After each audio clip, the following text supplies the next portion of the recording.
The billionaire come home unannounced and saw the maid with his twins' baby. What he saw shocked. "Sir, I really don't think this is a good idea. You should call ahead." "Marcus, I've been running my empire from hotel rooms for 3 months. I think I can enter my own house unannounced." Alexander Stone cut off his driver with the sharp tone that had built his billion-dollar tech empire, but there was something else in his voice today. Exhaustion, perhaps, or the weight of secrets he'd been carrying across 3 continents. The wrought iron gates of a Stone estate swung open with their familiar groan, and Alexander felt his chest tighten. 3 months. 3 months since he'd left on what was supposed to be a 2-week business trip to Tokyo. 3 months since he'd stood in this driveway, since he'd walked through that mahogany door, since he stopped the thought before it could form completely. The November sun was setting behind the Connecticut mansion, casting long shadows across the manicured lawn. Alexander had deliberately avoided calling. No warning to his house manager, no heads up to the staff. He wanted, no needed, to see his home as it truly was when he wasn't there to observe it. The death threats had started small. An email here, a cryptic message there. But after the 3rd attempt on his life in Singapore, his security team had insisted, stay away, stay mobile, stay unpredictable. For 3 months, Alexander Stone had become a ghost in his own life.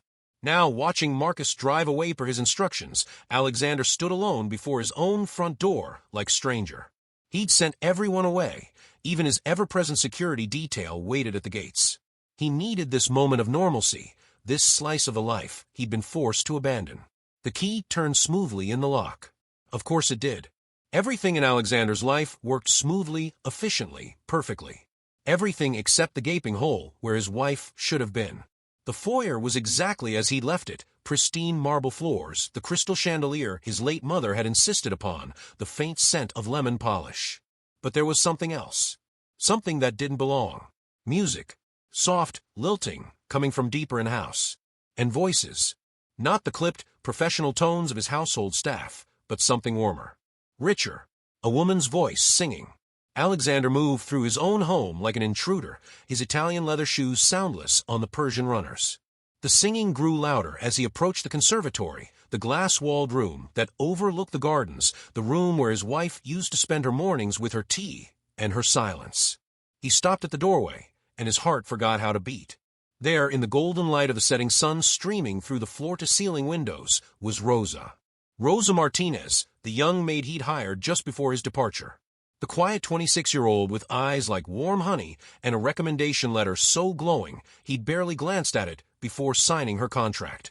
He'd met her exactly once, a brief interview where she'd barely looked at him, her hands clasped nervously in her lap, as she'd answered his questions in a soft accent that spoke of somewhere far from Connecticut's cold estates. But Rosa wasn't cleaning. Rosa wasn't dusting or organizing or doing any of the tasks he paid her for. Rosa was dancing. And in her arms, one on each hip, were 2 babies. Alexander's breath caught in his throat. The babies couldn't have been more than 8 months old, their chubby legs kicking in delight as Rosa spun them gently to the music playing from a phone on the windowsill. They were dressed in matching blue onesies, their dark hair catching the light, their laughter filling the conservatory like bells. "And we spin," Rosa sang, her voice rich with joy, "and we spin, Mis Amores, and we." She turned, and her eyes met Alexander's. The color drained from her face. The music suddenly seemed too loud, the moment too fragile. For 3 heartbeats, they stared at each other, the billionaire in his rumpled Armani suit, having crossed half the world to stand at his own doorway, and the maid holding 2 babies who looked exactly like him. "Mr. Stone," Rosa whispered, and one of the babies, the one on her left hip, turned his head at the sound. Alexander felt the world tilt on its axis. The baby had his eyes. Not just the color, that distinctive stone gray that had looked out from 5 generations of family portraits, but the shape, the intensity. And as the second baby turned, drawn by his brother's movement, Alexander saw it again. His own face, miniaturized and perfected, staring back at him from 2 impossible sources. "Sir, I can explain," Rosa's voice cracked, but Alexander wasn't listening anymore. He was counting backward. 3 months since he'd left. These babies were at least 8 months old, possibly 9. Which meant, where did they come from? The question emerged rougher than he'd intended, raw with emotions he couldn't name. Rosa shifted, unconsciously pulling the babies closer to her chest. It was a protective gesture, primal and fierce, and it told Alexander everything and nothing at all. "Mr. Stone, please let me." "Those babies." Alexander took a step forward, his hand gripping the doorframe. "Rosa, those babies have my eyes. They have my—" He couldn't finish, couldn't voice what he was seeing, what his mind was screaming at him. One of the twins, the one who'd looked at him first, reached out a chubby hand in Alexander's direction and made a sound. Not quite a word, but something close. Something that sounded impossibly like duh. The room spun. Alexander's knees threatened to give way. "How?" he managed. "How is this possible?" Rosa's honey-colored eyes filled with tears, but she held his gaze with a courage that seemed to surprise even her. When she spoke, her voice was steady despite the fear radiating from every line of her body. "Mr. Stone, there's something you need to know about your wife. About what really happened the night before you left for Tokyo." And in that moment, as the sun dipped below the horizon and shadows crept across the conservatory floor, Alexander Stone realized that everything he thought he knew about his life, his marriage, his home, his very identity, was about to shatter into a million irreparable pieces. Alexander's legs finally gave way, and he sank into the nearest chair, a velvet wingback that had cost more than most people's cars. His hands trembled as he gripped the armrests, his knuckles white against the burgundy fabric. "My wife," he repeated, his voice hollow.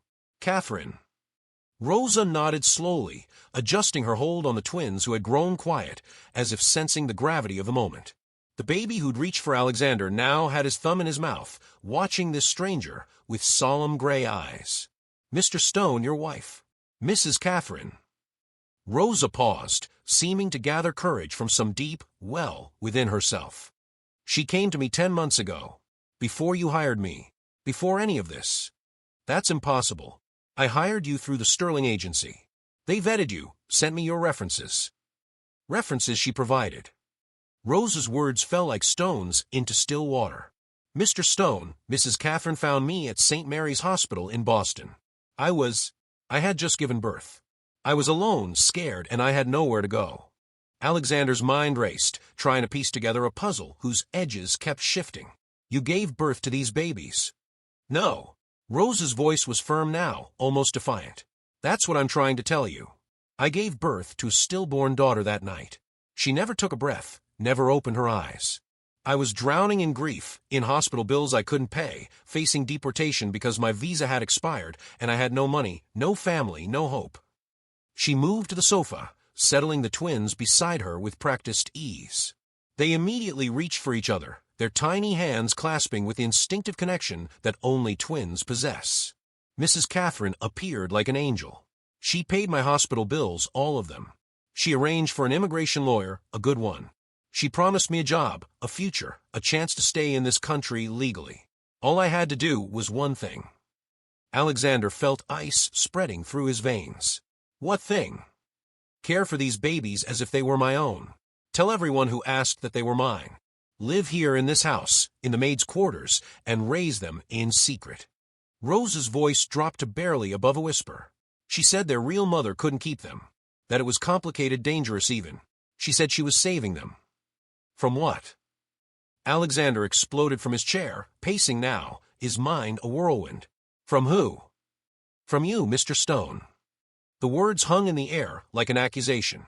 She said you couldn't know about them, that you would take them away, that you would use them as pawns in your business dealings, that they would never have a normal life if you knew they existed. Rosa's hands twisted in her lap. She said she was protecting them from the same coldness that had killed your marriage. Alexander recoiled, as if struck. "Catherine told you that? Catherine, who spent my money like water, who attended more charity galas than board meetings, who looked through me like I was glass for the last 2 years of our marriage. She said you were too consumed by your empire to be a father, that these babies deserve better than boardrooms and business deals." Rosa's voice softened. "She painted you as a monster, Mr. Stone. A brilliant, ruthless monster who destroyed everything he touched." One of the twins, Alexander still didn't know which was which, began to fuss. Rosa automatically reached for him, soothing him with gentle bounces and soft words in Spanish. The domesticity of the gesture, the ease of it, struck Alexander like a physical blow. "How long," he asked, his voice raw, "how long were you supposed to keep this secret?" Forever if necessary. Mrs. Catherine said she would handle everything, the legal documents listing me as their mother, the birth certificates, everything. She visited twice a week, always when you were at the office or traveling. She would spend hours with them, feeding them, playing with them. Rosa's eyes glistened with fresh tears. She loved them, Mr. Stone. Whatever else was true, that woman loved these babies with every fiber of her being. Loved. Past tense. Alexander's detective mind latched onto the word. Where's Catherine now, Rosa? The maid's face crumpled. I don't know. She stopped coming 6 weeks ago. No calls, no messages. The lawyer she'd arranged for me contacted me once to say that my immigration papers were being processed, but that was 3 weeks ago. Since then, nothing. It's like she vanished. Alexander pulled out his phone with shaking hands, pulling up contacts he hadn't looked at in months. Catherine's number went straight to voicemail. It had for 3 months, since just before he'd left for Tokyo. Her social media accounts, which she maintained religiously, had gone dark at the same time. The night before I left for Tokyo, Alexander said slowly, the pieces finally beginning to assemble themselves into a horrifying picture. Catherine and I had a fight. The worst fight of our marriage. I told her I wanted a divorce, that I couldn't live in a house that felt like a mausoleum anymore. She said. He stopped, the memory suddenly sharp and painful. She said I would regret it, that I didn't know what I was throwing away. Mr. Stone. The next morning, she was gone. Her clothes, her jewelry, everything. She left a note saying she needed time, that she was staying with her sister in Portland. I was so angry, so relieved even, that I didn't question it. I left for Tokyo that afternoon. Rosa stood, one twin on each hip again, and moved closer to Alexander. In the fading light, he could see the details he'd missed before, the way one baby had a small birthmark on his left wrist, exactly where Alexander's father had had one. The way the other had a cowlick at his hairline, just like Alexander's childhood photos showed. Mr. Stone, I need to show you something. Rosa's voice was hesitant. Something Mrs. Catherine left. She made me promise to keep it hidden unless something happened to her. What kind of something? She said if she ever went more than 4 weeks without visiting, without any contact, I was to give this to you. Rosa shifted the babies. They're getting heavy. Could you? She held out one of the twins, the one with the birthmark. Alexander's arms moved automatically, muscle memory from some ancestral instinct he didn't know he possessed. The baby settled against his chest, surprisingly heavy and warm and real. Alexander looked down into those gray eyes, his eyes, and felt something crack open inside his chest. This child, this impossible child, reached up with one small hand and grasped Alexander's finger with surprising strength. His name is Lucas, Rosa said softly. And this one, she bounced the other baby gently, is Leo. She named them after your grandfather and great-uncle. She said you told her once that they were the only men in your family who'd known how to love. Alexander couldn't breathe, couldn't think, could only stare at the small hand wrapped around his finger, the grip of it an anchor in a world that had just turned inside out. What did Catherine leave for me? He finally managed. Rosa's voice was barely audible over the thundering of his heart. A letter, Mr. Stone, and a DNA test. She said you wouldn't believe it without proof. She said you'd need to know the truth about what she did and why. And what truth is that? Rosa met his eyes, and in them, Alexander saw pity, fear, and something else, a kind of fierce protectiveness that transcended her role as employee. That these babies are yours, Mr. Stone, but their mother. She paused, taking a shuddering breath. Their mother isn't your wife. The letter lay on the mahogany desk in Alexander's study, like a coiled snake, Catherine's elegant handwriting stark against the cream-colored stationery. Rosa had retreated with the twins to give him privacy, but Alexander could hear them through the baby monitor she'd left behind, the soft coos, her gentle humming, the occasional burst of infant laughter that seemed obscene given what he was about to read. Lucas, Leo, his sons. The DNA test results were paper-clipped to the envelope, official, notarized, irrefutable. 99.9% probability of paternity. Alexander Stone was the biological father of those 2 8-month-old boys sleeping in what used to be the guest suite. But if Catherine wasn't their mother, then who? His hands trembled as he broke the wax seal on the envelope, vintage Catherine, always dramatic. The letter was dated 3 months and 2 days ago, the day before he'd left for Tokyo. My dearest Alexander, if you're reading this, then I'm gone. Either by choice or by circumstance, I cannot say. Either way, I hope you can find it in your heart to forgive me for what I've done. Or perhaps to understand it. 2 years ago, our marriage was already dying. We both knew it, though neither of us had the courage to say it aloud. You were married to your empire, and I was married to the idea of who I thought you were supposed to be. We were strangers sharing a bed, sharing a name, sharing nothing of substance. And then you did something that changed everything. Do you remember that charity gala at the Rothschild estate? The one for children's hospitals? You gave your speech, wrote your check, played your part perfectly. But what you don't know is that I saw you afterward in the garden. I saw you with her. Alexander's blood ran cold. The Rothschild gala. 18 months ago. He remembered it vaguely, another black tie affair, another obligatory appearance. But the garden. The memory surfaced like a drowning victim. The cool autumn air, the scent of dying roses, and a woman. A woman in a server's uniform who'd been crying behind the rose trellises. Her name was Sophia. Sophia Martinez.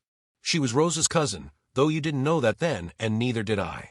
She was 24, working 3 jobs to send money back to her family in Honduras, studying nursing at community college. And she was pregnant. I watched you give her your handkerchief. I watched you sit with her on that stone bench for 20 minutes while your business associates waited inside. I heard you tell her that life would get better, that she was stronger than she knew, that her baby would be lucky to have a mother who fought so hard. It was the most human I'd seen you in 2 years, Alexander. The man I fell in love with before the billions and the boardrooms consumed him. And it broke my heart because I realized you couldn't be that man with me anymore. Alexander's mind reeled. He remembered now the young woman, her mascara running, her hands shaking as she'd confessed that her boyfriend had left her, that she was terrified alone. He'd said those things, yes, but then he'd gone back inside, back to his life, and never thought of her again. 3 months later, I saw her obituary in the local paper. Sophia Martinez, dead from an undiagnosed heart condition during childbirth. She delivered twin boys hours before her heart gave out. The article said she had no family in the country, no one to claim the babies who would become wards of the state. I should have told you then, but I couldn't, Alexander. Because I knew what you would do.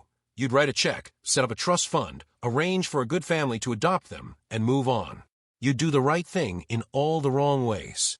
So I did something unforgivable instead. I claimed them. Alexander shot to his feet, the letter crumpling in his fist. She'd claimed them. 2 babies, 2 lives, and Catherine had just taken them? He forced himself to keep reading. I told the hospital I was Sophia's sister. I had fake documents prepared. Don't ask me how. The details don't matter now. I said I would raise her sons, honor her memory.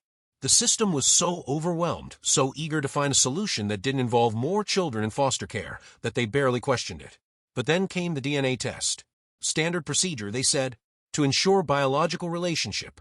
And that's when I discovered the impossible truth. Alexander, those babies were yours.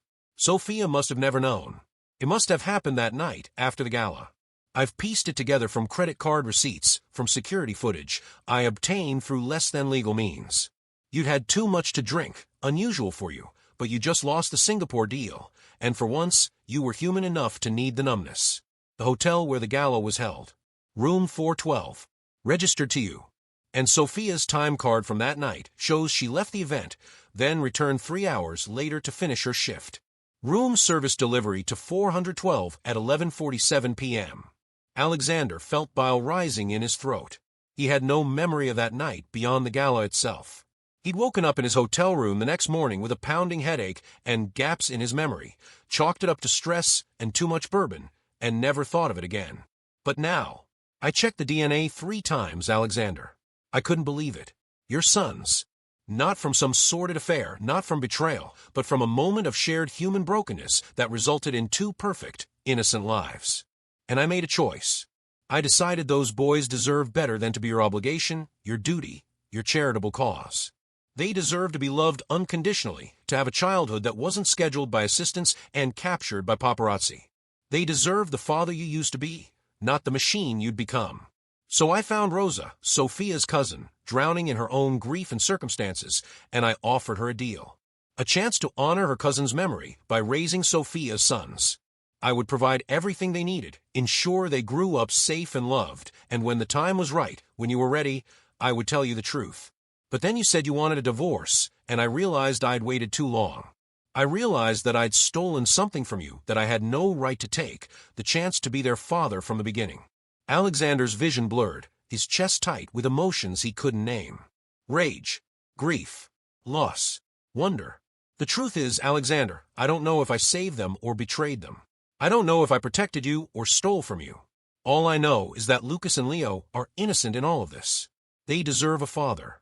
They deserve you, not the billionaire, not the CEO, but the man who sat with a crying stranger in a garden and reminded her that hope exists.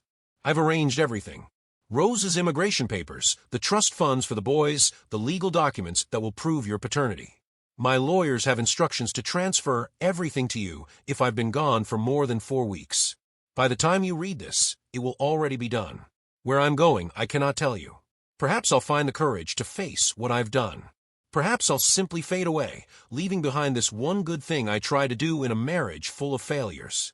Love them, Alexander. Love them the way I couldn't love you, the way you couldn't love me.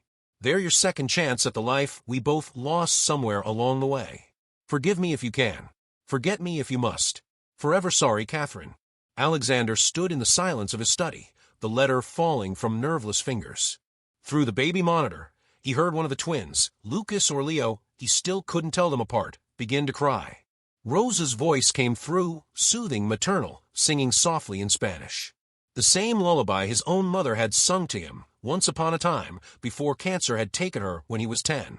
Alexander moved without thinking, his feet carrying him down the hallway, up the stairs, toward the sound of his sons. Because that's what they were now, undeniably, irrevocably his sons. But as he reached the doorway of the guest suite, now transformed into a makeshift nursery, he stopped. Frozen by a terror he'd never felt in any boardroom, any negotiation, any billion-dollar deal. What did he know about being a father? About 2 a.m. feedings and first words and skin knees?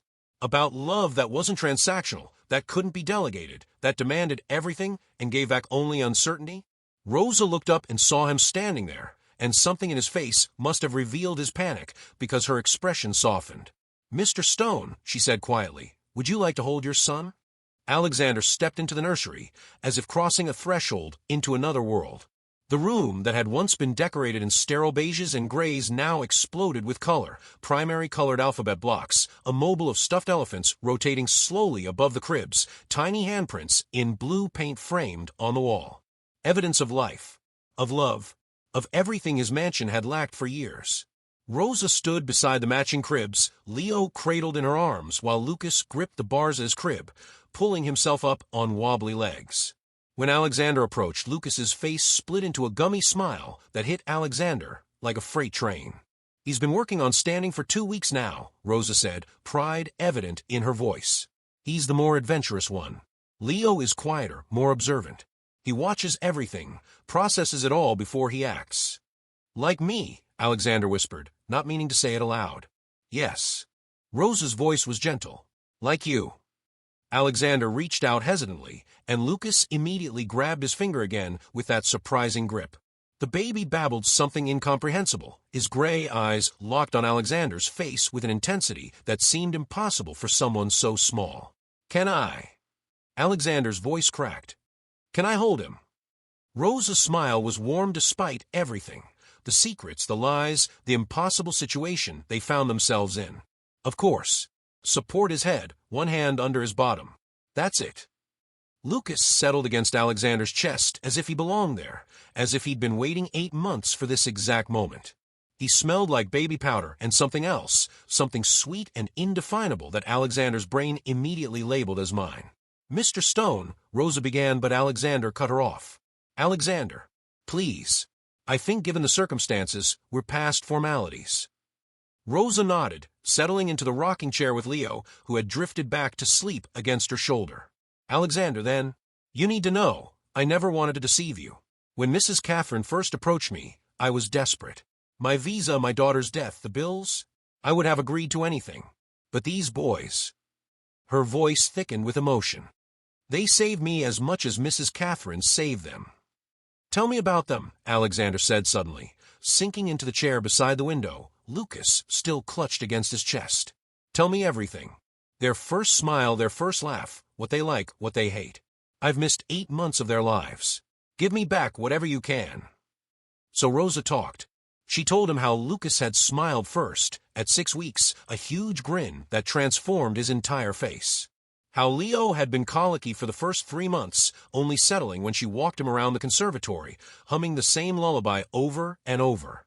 How they'd both started solid foods at 5 months, with Lucas enthusiastically shoving everything into his mouth, while Leo carefully examined each spoonful before deciding if it was acceptable. They have different laughs, Rosa said, her voice soft with affection. Lucas laughs with his whole body. It's loud and infectious, and impossible to resist. Leo's laugh is quieter, more musical. But when they laugh together... She trailed off, smiling.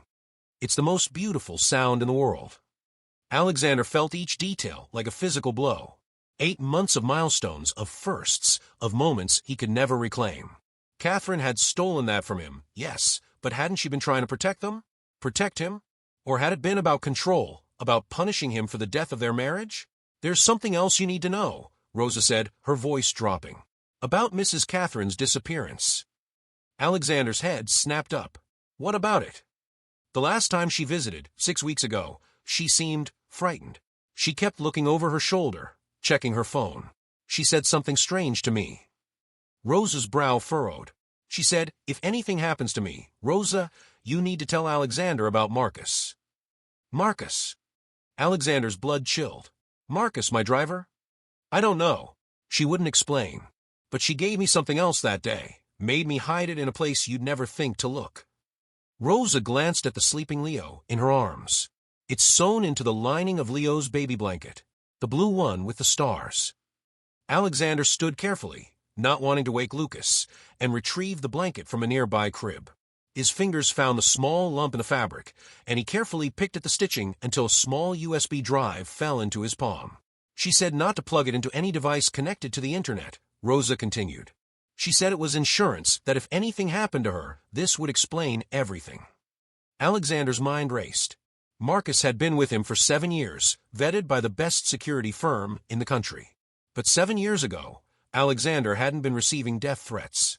7 years ago, he hadn't been on the verge of the biggest merger in tech history, a deal worth $40 billion that would make him one of the 10 richest men in the world.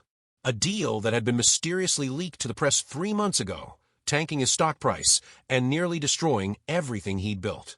I need to look at this, Alexander said, his voice hard. Now, the boys. Can you watch them for another hour? Please, Rosa. This might explain where Catherine is, why she disappeared. Rosa hesitated, then nodded. There's a laptop in the library. Mrs. Catherine said it wasn't connected to any networks. She used it for, I don't know what, but she said it was safe. Alexander transferred Lucas back to his crib with surprising gentleness, the baby protesting with a small whimper before settling back to sleep.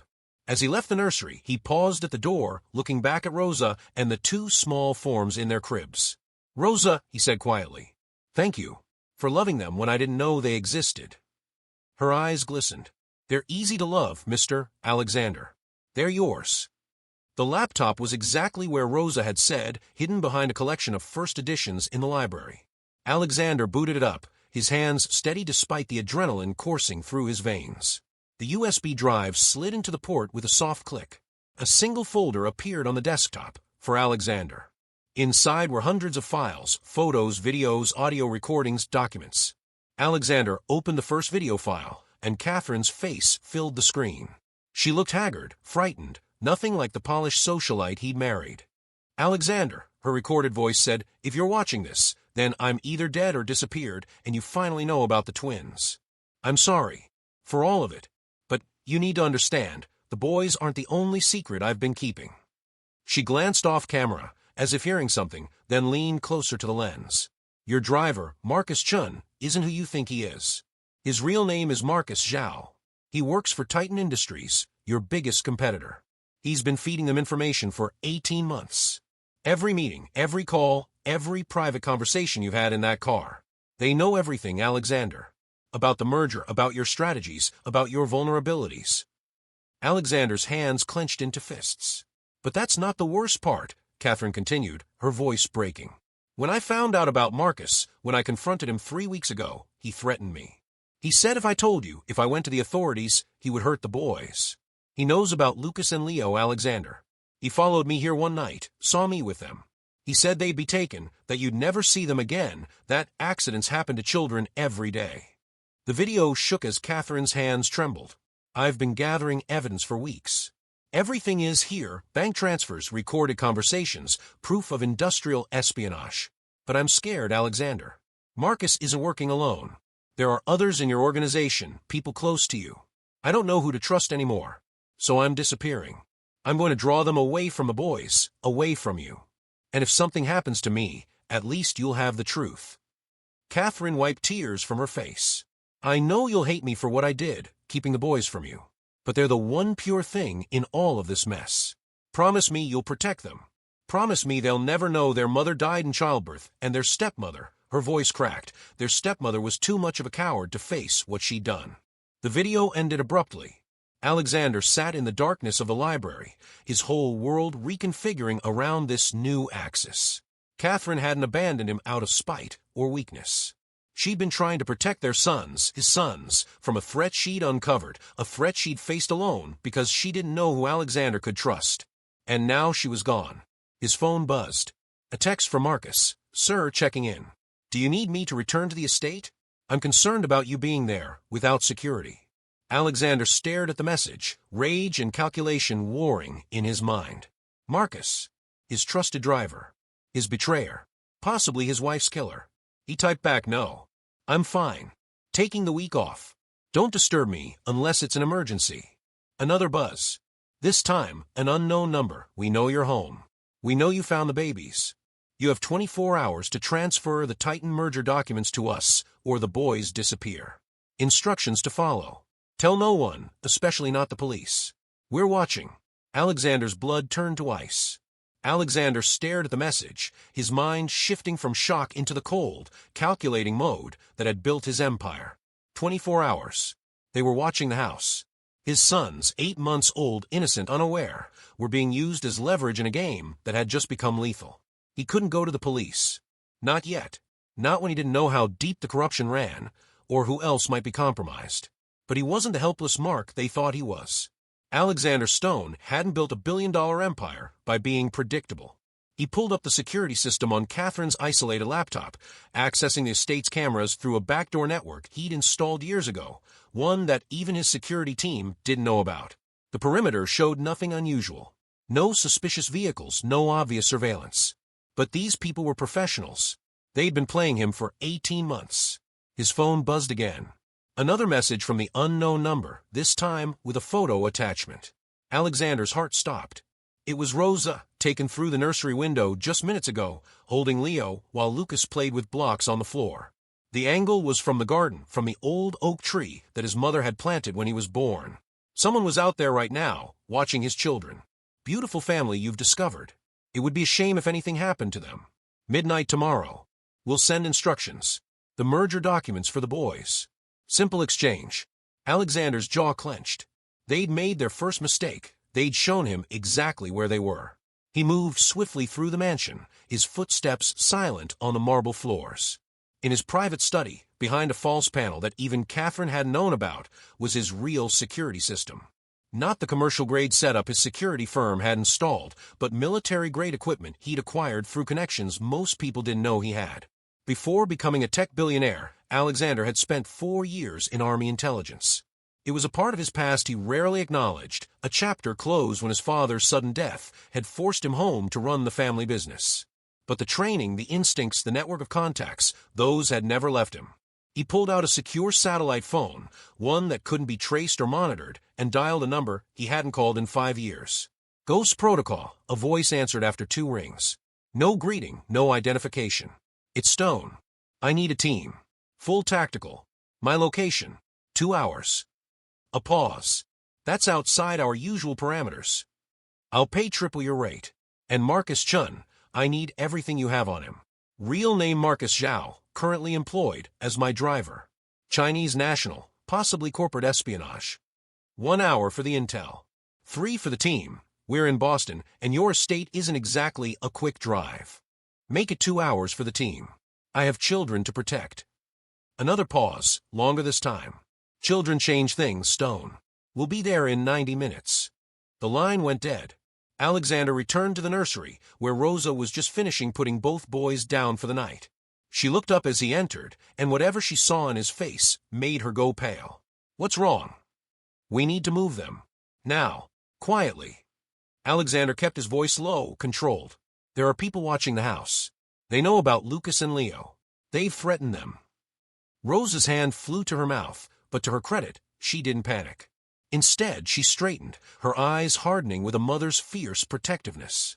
"What do you need me to do?" "Pack a bag for each of them. Essentials only, diapers, formula, medication if they have any. Do it in the dark, don't turn on any lights. Can you do that?" She nodded, already moving toward the dresser. "Rosa," Alexander caught her arm gently. "I'm going to keep them safe. I promise you that. But I need you to trust me." "I do." Her voice was steady despite the fear in her eyes. "Mrs. Catherine trusted you too, in the end. That's why she left them here with you." While Rosa packed in the darkness, Alexander returned to his study. The laptop showed him Catherine's other files, months of surveillance on Marcus, photographs of secret meetings, bank transfers from shell corporations that ultimately traced back to Titan Industries. She'd been building a case, meticulously documenting everything. But there was another folder, one labeled simply, Insurance. Alexander opened it and found himself staring at documents that made his blood run cold. Emails between Marcus and someone called the Architect. Plans not just for corporate espionage, but for something far worse. The merger wasn't the end goal. It was just the beginning. Titan Industries wasn't just trying to steal his technology. They were planning to frame him for securities fraud, tank his company from the inside, and acquire the wreckage for pennies on the dollar. The merger documents they were demanding weren't for the deal itself. They were fabricated evidence of insider trading that would send Alexander to prison and leave his assets vulnerable to seizure. And Catherine had figured it all out. The last email in the folder was from 3 weeks ago, from Marcus to the Architect. "She knows too much. The wife is becoming a problem. Recommend permanent solution. Make it look like an accident." Catherine's disappearance suddenly took on a much darker implication. Alexander's hands shook with rage as he closed the laptop. They'd taken his wife, or worse. Now they wanted his sons and his company. They'd underestimated him badly. His phone buzzed. "The Ghost Protocol team, ETA 45 minutes. Satellite shows 3 heat signatures in your garden, 2 more in a vehicle on the access road. You're surrounded." Alexander typed back, "Good. I want them to think I'm trapped. When you arrive, come in dark. I need prisoners, not bodies. I need answers." He returned to the nursery one last time, where Rosa had both boys ready, their diaper bags packed. Lucas was awake, watching Alexander with those solemn gray eyes that saw too much. "We're going to play a game," Alexander said softly, lifting his son from the crib. "A very quiet game. Can you be quiet for Daddy?" The word felt foreign on his tongue, but right somehow. Lucas reached up and patted Alexander's cheek with one chubby hand, and Alexander felt something shift fundamentally inside his chest. "There's a safe room," he told Rosa. "Built when the house was constructed. My mother insisted on it. She grew up during the Cold War. It's behind the wine cellar. No one knows about it except me. Not even your security team. Especially not them. I don't know who else might be compromised." Alexander led her through the mansion, moving quickly but carefully, avoiding the windows. "The room has supplies for a week, its own air filtration, reinforced walls. You'll be safe there with the boys until this is over. What about you? I'm going to end this." His voice was steel. "They want to threaten my children. They're about to learn why that was a fatal mistake." The wine cellar was exactly as he remembered, thousands of bottles his father had collected, a fortune in vintage wines gathering dust. Alexander moved to the far wall, pressing specific stones in sequence. A section of the wall swung inward, revealing a small room beyond. It was Spartan but functional. Cots, water, non-perishable food, medical supplies, and something Rosa couldn't see from her angle: weapons. Alexander had prepared for many scenarios when he'd inherited this estate. Being hunted in his own home had been one of them. "Lock the door behind me," Alexander instructed, helping Rosa carry the boys inside. "Don't open it for anyone except me. I'll knock 3 times, pause, then twice more. That's the signal." "Alexander." Rosa's voice stopped him as he turned to leave. "Mrs. Catherine's last words to me. She said to tell you that love was worth dying for. I didn't understand then, but I think she knew. She knew what she was walking into." Alexander's throat tightened. She saved them. Whatever else happened, whatever mistake she made, she saved my sons. I won't let that be for nothing.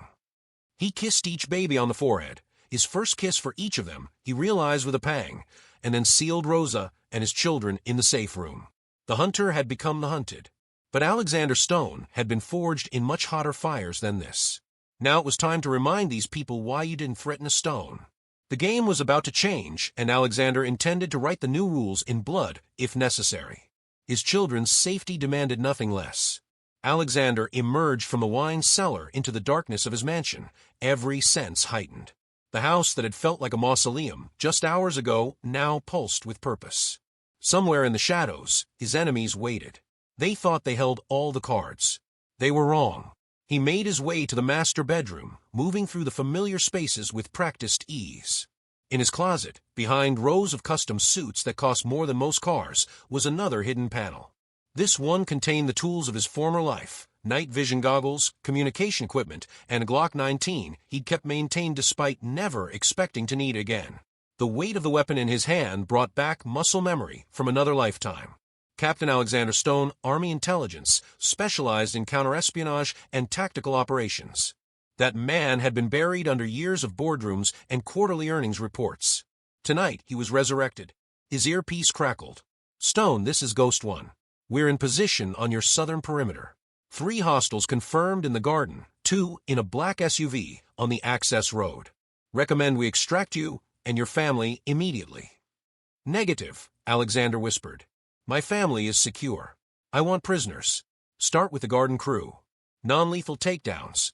I need them conscious and talking." "Copy that. Moving in 60 seconds. Alexander positioned himself at the second-floor window, overlooking the garden, the night vision goggles turning the darkness into shades of green. He could see them now, 3 figures positioned around the old oak tree, professional in their movements, communicating through hand signals. They'd made their second mistake, assuming the billionaire in his mansion would be soft, unprepared, helpless. Ghost One's team moved like shadows, appearing behind the garden crew with devastating efficiency.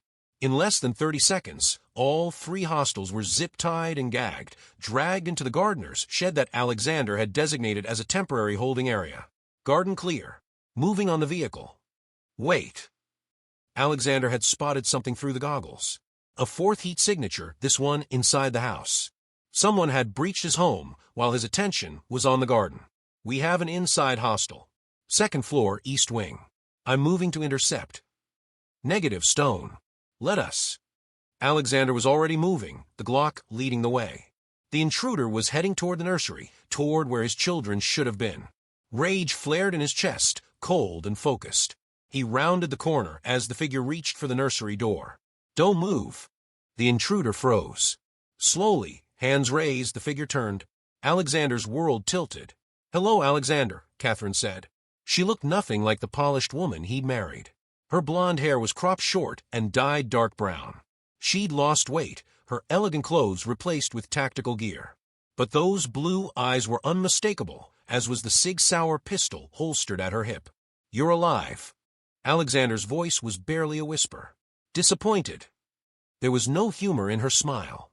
"I've been living in a safe house in Nova Scotia for 6 weeks, watching everything fall apart. When I saw they'd found you, found the boys, I couldn't stay away anymore. You let me think you were dead. I let them think I was dead." Catherine took a careful step forward. "It was the only way to keep the boys safe, to give you time to find them without me being used as leverage. But I underestimated how quickly they'd move once you came home." Alexander's gun never wavered. "How do I know you're not part of this? That this isn't another manipulation?" Pain flashed across her face. "You don't. After everything I've done, you have no reason to trust me. But Alexander, I came back because my plan failed. They were supposed to think I fled the country, that I'd given up.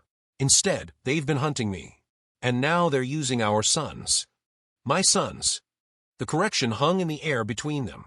Catherine's face crumpled. "Yes, your sons. Sophia's sons. The boys I stole because I was arrogant enough to think I knew better than fate." Tears streamed down her face. "I came back to help you save them. Whatever happens after, whatever you want to do to me, I don't care. But let me help you end this." Alexander's earpiece crackled. Stone, we've got a situation. The SUV just got reinforcements, 3 more vehicles, at least a dozen hostiles. This isn't a surveillance team anymore. It's an extraction squad. Catherine's eyes widened. They're not waiting until midnight. They're moving now. Alexander made a decision that went against every instinct for self-preservation he had. He lowered the gun. The boys are in the safe room with Rosa. Can you get to them? Protect them from the inside while we handle this. The safe room. Your mother's, understanding dawned. Yes. Yes, I can. Go. Now. He grabbed her arm as she turned. Catherine, thank you for saving them when I didn't know they needed saving. She nodded, unable to speak, and disappeared down the hallway. Alexander activated his earpiece. Ghost 1, weapons free. Protect the house. Repeat, weapons free. Finally, we've got visual on Marcus Chun. He's in the lead vehicle. You want him alive. More than anything. The assault came fast and brutal. The extraction squad moved with military precision, breaching the perimeter in 3 locations simultaneously. But Ghost Protocol hadn't earned their reputation by being unprepared. The state's grounds erupted in controlled chaos, flashbangs, suppressive fire, tactical maneuvers that turned the hunters into the hunted. Alexander moved through his home like an avenging angel, coordinating the defense, his army training flooding back as if he'd never left the service. Every room, every corridor, every blind spot, he knew this house intimately, and that knowledge became a weapon. In the grand foyer, he finally came face to face with Marcus Chun. His former driver looked different stripped of his serval mask. His eyes were hard, professional, the eyes of a soldier, not a chauffeur. He held a submachine gun with the casual competence of someone who'd used it many times before. Mr. Stone.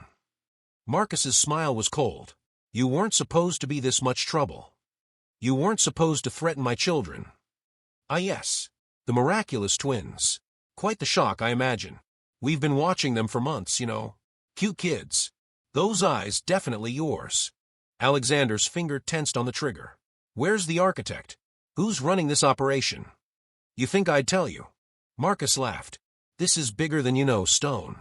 Bigger than your company, bigger than. The shot came from behind Alexander. Marcus's expression shifted from confidence to shock as he looked down at the blooming red stain on his chest. He crumpled to the marble floor. Alexander spun to see Catherine in the doorway, her Sig Sauer still raised, her hands steady. He was never going to talk, she said quietly. Men like that don't break. But his phone will. She moved forward, retrieving Marcus's phone from his pocket with gloved hands.